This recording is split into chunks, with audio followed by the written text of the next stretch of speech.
자, 오늘 리뷰해볼 키트는 레비아탄 드레드노트입니다. 가격은 G답 공식 47.5파운드, 국내 총판이 노크타운 기준 68,400원인 꽤나 고가의 킷이죠. 원거리 무장 사양과 근거리 무장 사양이 각각 다른 킷으로 출시가 되었습니다. 무장 키트도 따로 발매했지만 공식 홈페이지 한정이기 때문에 그냥 두 개 다 구입했습니다. 이렇게 구입해도 예전 포지월드에서 판매하던 시절 가격과 같으니 완전 반값 1+1 이벤트라고 할 수 있죠. 자, 그럼 바로 열어봅시다.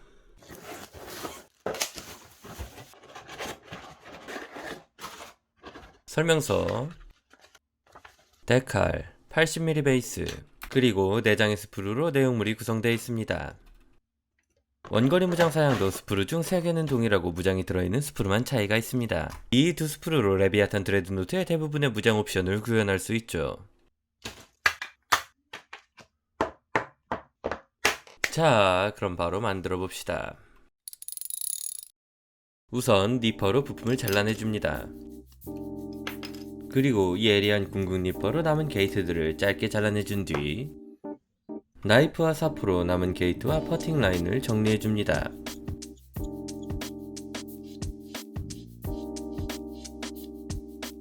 발등에 있는 접합선은 무수지 접착제로 접착해준 뒤 꾹 눌러준 후 나이프와 사포로 다듬어줍니다. 가장 귀체적이면서 그게 퀄리티를 올릴 수 있는 방법이죠. 좀 귀찮긴 하지만요. 레비아탄 드레드노트 키트는 특이하게도 발이 3개가 들어있습니다. 둘은 일반적인 모양이고 하나는 앞꿈치가 굽혀진 선택 조립 가능한 파츠죠. 이로써 좀 더 자연스럽게 다양한 포즈가 표현 가능합니다. 굽혀진 발이 하나밖에 없는 건 2개는 필요 없기 때문이에요. 보통 멋있다고 생각되는 포즈들을 직접 취해보시면 알 수 있습니다. 부품들은 디테일을 표현하기 위해서인지 크기는 작고 수는 많게 분할되어 있습니다. 접합선도 패널 라인처럼 되어 있어 따로 수정하지 않아도 되죠. 마치 반다이 같은 설계입니다. 그리고 놀랍게도 가동이 됩니다. 양쪽 다리를 바꿔 포즈를 잡는 거지 같은 방식이 아닌 관절부를 직접 움직여 원하는 포즈를 잡을 수 있습니다. 최근 모노포즈 모델이 늘어나는 G답치곤 정말 눈물이 나는 변화죠. 나이트도 이 방식을 이용해 신키트가 나오면 얼마나 좋을까요? 옵션 파츠도 넉넉하게 준비되어 있습니다. 가슴 덮개와 동칭 기적이라고 불리는 파츠도 3종류가 준비되어 있죠. 컨셉에 따라 마음에 드는 걸 골라 사용할 수 있습니다. 그리고 놀랍게도 핀 바이스를 사용하지 않고 자석질이 가능합니다. 이 흉부 무장의 구멍은 3mm 2T 크기의 자석이 정확히 딱 들어맞는 크기입니다. 몸통 쪽은 3mm 1T 크기면 됩니다. 팔의 관절부는 4mm 2T와 6mm 1T 자석이 필요하니 자석질 하실 분은 참고하시면 되겠습니다. 훌륭한 키트지만 장점만 있는 건 아닙니다. 방금 보신 것처럼 반쪽으로 개박살난 머리통을 가지고 있습니다. 지우기 어려운 부분에 있는 접합선은 아니지만 접합선 가공 자체를 힘들어하는 분들도 있기 때문에 통짜로 뽑아주거나 적어도 앞과 뒤로 나눠줬으면 합니다. 지금까지 역사상 그 어떤 마린 키트가 이렇게 머리통을 갈라놓은 게 있었나요? 적어도 제가 만들어보고 아는 킷 중에는 없습니다. 혹시 아시는 분은 코멘트로 남겨주시면 감사하겠습니다. 또 한 가지 주의할 점으로는 근접 무장 중 드릴의 날 부분과 게이트의 경계가 모호하기 때문에 니퍼로 자를 때 조금 여유를 가지고 자르는 게 좋습니다. 레비아탄 드레드노트의 부분별로 조립한 파츠들입니다. 포즈를 잡기 위한 가동과 무기 교체가 아주 편리하게 되어 있죠. 이제 이 파츠들을 마저 조립해 포즈를 잡아주면 완성입니다. 레진 시절에도 상당한 인기 키트였고 야심차게 밀어주고 있는 호루스 에러시 시리즈의 키트인 만큼 기합을 빵 넣고 만들어낸 느낌이 전해집니다. 육중한 레비아탄 드레드노트의 프로포션과 파츠 분할을 통해 살린 디테일들은 완성했을 때 묵직한 존재감과 큰 만족감을 주었습니다. 관절들도 가동 범위가 아주 넓진 않지만 멋진 포즈를 취하는 데는 큰 문제는 없었습니다. 재미도 있었고요. 가장 마음에 드는 부분은 따로 가공할 필요 없이 자석질이 가능하다는 겁니다. 게임을 하기 위한 모델을 만드는 데 있어 심리적, 자금적, 기술적 허들이 낮아지죠. 이 유저에게 친절한 설계는 제가 알던 G더비 맞나 만들면서도 의심이 들 수준이었습니다. 물론 G더비 어딜 가는 건 아닙니다. 2가지 버전으로 나눠서 출시한 G더비의 한결같은 상수를 느낄 수 있죠. 무장 키트를 따로 판매한다고 해도 국내엔 공식 샵이 없어 결국 배송료가 들기 때문에 쉽사리 손이 가지 않습니다. 게임을 플레이한다면 메이저한 무장 세팅이 근원거리의 밸런스를 갖춘 세팅이기 때문에 좀 더 안 이롭게 느껴집니다. 특히 두 키트를 전부 샀을 때 예전 레진 킷 가격과 비슷한 게 더 악질이죠. 둘 다 사도 손해라는 느낌이 들지 않는 건 레비아탄 드레드노트의 머리통처럼 제 머리통도 깨졌기 때문일 겁니다. 키트 자체에 받침수도 많은 편이고 조립 난이도가 있는 편이어서 작업의 피로도가 꽤나 컸습니다. 포즈를 잡는 것도 받침의 무게가 무거운 편이라 블루텍으로 미리 포즈를 잡는 건 어렵습니다. 다른 장르를 참고하거나 사전 계획을 잘 세워두는 것을 추천드립니다.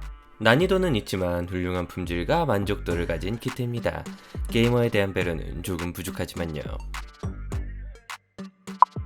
엘리트 슬롯 단일 모델인 레비아탄 드레드노트는 중장갑을 두른 그 외형처럼 굉장히 단단하며 파괴적인 공격 능력을 가지고 있습니다.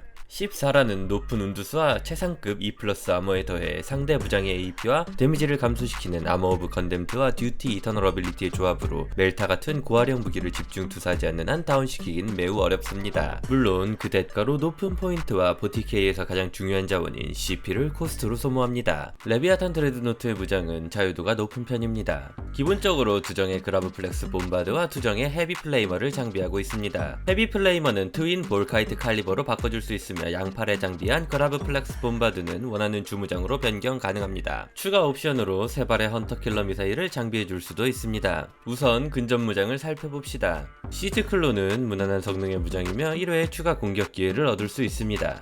시즈드릴은 추가 공격 기회를 잃은 대신 더 높은 AP와 높은 데미지 포텐셜을 가지고 있습니다. 특히 비클에게는 괴멸적인 피해를 입힐 수 있죠. 두 장비 모두 멜타건을 내장하고 있어 약간의 사격 능력도 갖출 수 있습니다. 기본으로 장비하고 있는 그라브플럭스 봄바드는 가장 안정적인 사격 무장입니다. 근접 사격은 불가능하지만 적절한 사거리, 적절한 발수, 적절한 위력으로 적절한 아웃풋을 내주죠. 데미지가 올라가는 어빌리티는 레비아탄 드레드노트가 주로 상대하는 적 대부분이 범위 안에 들어옵니다. 사이클로닉 멜타렌스는 40K에서 가장 강력한 사격 무기 멜타건을 6정 묶어놓은 무시무시한 무기입니다. 레비아탄 드레드노트의 사격 무장 중 가장 높은 딜링 포텐셜을 가지고 있죠. 다만 비싼 포인트 코스트, 불안정한 데미지 아웃풋에 사거리가 짧은데도 근접 사격이 불가능해 다루기 까다로운 무장입니다. 스톰 캐논은 경찰관과 보병을 제압하기에 가장 적합한 무장입니다. 레비아탄 드레드노트의 주무장 중 유일하게 근접 사격이 가능하기 때문에 근접 무장을 장비하지 않는다면 한쪽은 스톰 캐논을 들려주는 것도 나쁘지 않은 선택입니다. 보조 무장인 트윈 볼카이트 칼리버는 예상치 못한 피해를 줄 수 있는 무장입니다. AP가 없어 세이브에 막히기 쉽지만 8발씩 날라오는 이 데미지 무장은 마린에게도 위협적입니다. 운드롤 단계에서 모탈 운드를 주는 능력을 가지고 있어 운이 좋다면 적의 중장갑 차량에도 데미지를 누적시킬 수 있습니다. 헤비 플레이머는 호드함이 상대로 아주 유용한 무장입니다. 두정의 화염 방사기가 뿜어내는 최대 12발의 AP1 오토힛 공격은 약하지만 머릿수로 밀고 들어오는 적에게 큰 피해를 줄 수 있습니다. 추가 무장인 3발의 헌터킬러 미사일은 고위력의 일회용 무장입니다. 전탄을 동시 발사 가능하기 때문에 순간 화력을 크게 끌어올릴 수 있습니다. 긴 사거리에 높은 데미지 포텐셜로 배치 단계에서 상대를 압박할 수 있습니다. 고화력의 무장과 중장갑을 앞세워 전선을 밀고 들어오는 레비아탄 드레드노트는 전장에서 엄청난 존재감을 보여줍니다. 차량 위주함이라면 시즈 드릴을 장비한 레비아탄 드레드노트가 사신처럼 느껴질 겁니다. 다만 호루스 에러 시시기의 유닛이기 때문에 가장 중요한 자원인 CP를 소모한다는 점, 스트라타잼 등을 통한 지원폭이 굉장히 좁다는 점과 리뎀터 드레드노트라는 강력한 경쟁 상대가 있어 로스터에 기꺼이 한 자리를 내주긴 쉽지 않습니다. 물론 남자의 로망을 자극하는 중장갑 간지에 이끌려 이 키트를 집어드신 분이라면 그런 사소한 문제는 신경 쓰지 않을 테지만요. 자, 그럼 오늘도 영상을 시청해주신 분들께 감사드리며 여러분 모두 즐거운 하비라이프를 보내시길 바랍니다.